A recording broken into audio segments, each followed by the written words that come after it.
Hi, this is Rick for EDU Mobile. Now we're going to talk about segues. What's a segue? Well, when we have multiple view controllers that we want to display in a single application, we need a way to get from one to another. And in iOS, we use a segue to get from one view controller to another view controller. In the simplest case, we have two view controllers. A segue is simply a connection from some control in the first view controller to the second view controller. When that control is interacted with, in the case of a button, the user presses the button, we would go to the second view controller because we set the segue up to do that. So how do we do it?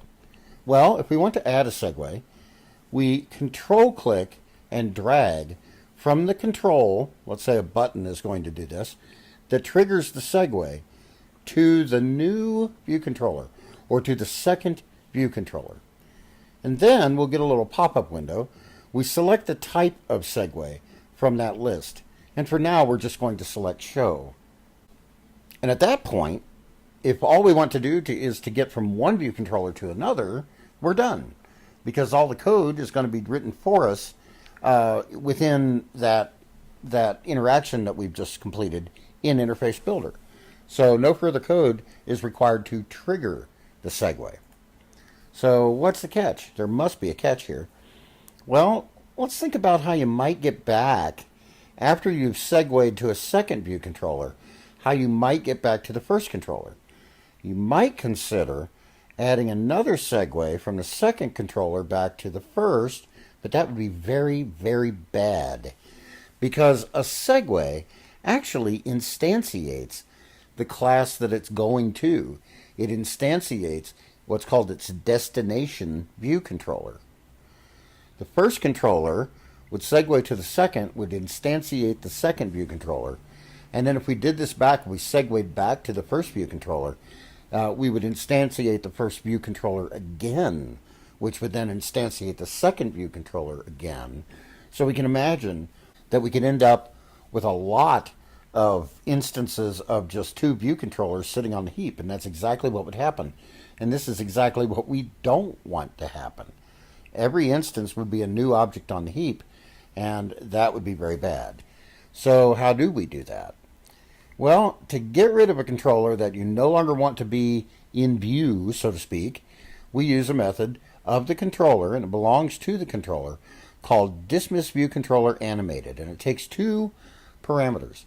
It takes a bool, which tells us whether or not we want animation, always say true, and it takes a closure, and the signature of the closure is in the tooltip when you type this method in. But this closure is what you want to happen when the controller is dismissed. So if you don't want anything to happen other than the controller to be dismissed, you can pass nil. You can also define this closure if you want to do some cleanup when that second view controller is dismissed or whatever. But the important message here is that we dismiss the view controller animated with true nil for now. So that gets rid of that second view controller and keeps us from writing a segue cycle between two or more view controllers that just continuously instantiates new objects on the heap. So this is the very beginning of our talking about things that we can do with view controllers and segues. We'll learn better ways to display chains and hierarchies of view controllers very soon.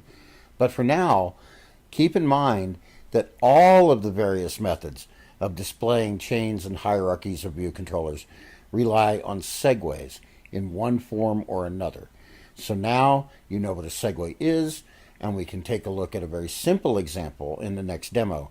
And then we'll build on that as we go through and learn about things like tab bar controllers and navigation controllers and table views, all of which rely very heavily on the concept of segues to get from one thing to another.